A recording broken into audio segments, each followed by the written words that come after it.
Good morning, guys. Today is July the 26th, 2025, and it is 6:14 a.m. Okay, so I have a question for you guys, and then, of course, I'm going to give you my opinion. This is my question for all you bullies out there, for all you let me rain on your parade type of folks, for all you people that try to level up on people's demise, for all you people that love to play around and dance with the devil. How can you make somebody feel left out that never tried to fit in? How can you make somebody feel left out that didn't even ask for your approval?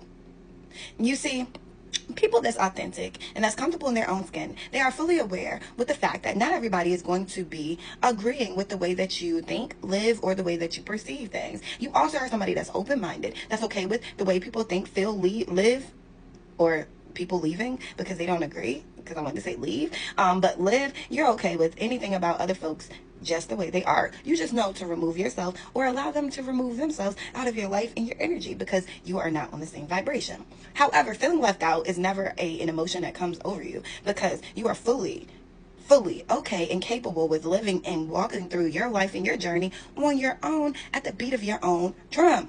You dance to the rhythm of your own rain. You don't need anybody's validation, nor do you ask for it. You don't need to fit in, nor do you ask for it. You don't follow the wave. You follow your own tides. Because you know that your life and your journey is customized for you just as well as theirs is too. Whether you agree or disagree. That's not your business or nor your problem.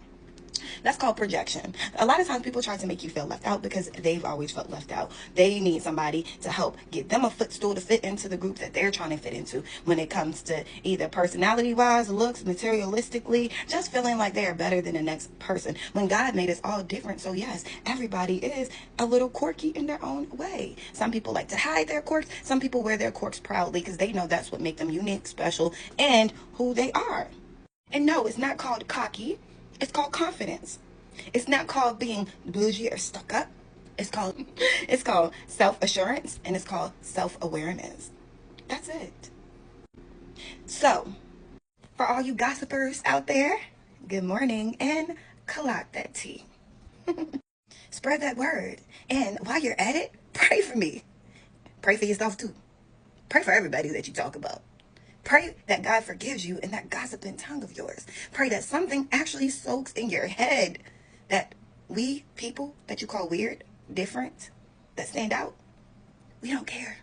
We don't want to fit into your little club. We don't want to sit at your table. We don't want to be your friend. We did not apply for your cult, your coven, or your crew. We don't care. Work on your childhood wounding, and you need to start healing. Then you can focus on you in your life instead of how to make somebody else feel miserable because they don't fit in. They can't sit at your table that we didn't even ask to be a part of, a table we didn't ask to sit at, a crew that we did not even remotely knew existed from the beginning. You wanted us to want to be a part. And then when we don't, you get mad and you start a smear campaign. That goes back to the beginning, to the fact that we don't care. We don't care people's opinion.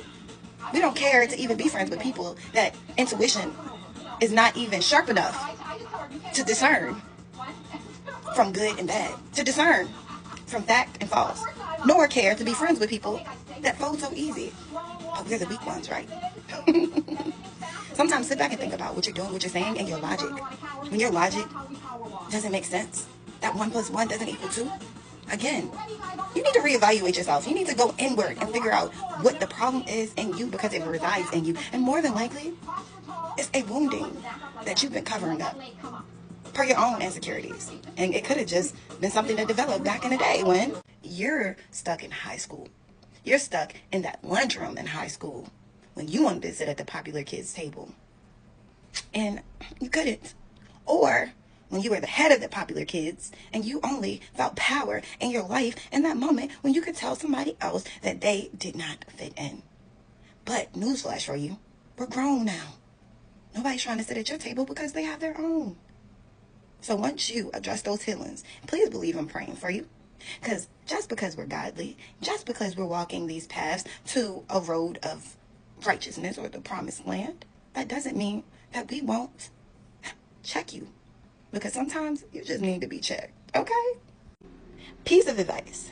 You can never make somebody feel left out that never even tried to, wanted to, or went out their way to fit in. Nor do they ask for your validation. They validate themselves, okay? And as I always say, remember to pray. Bye, guys.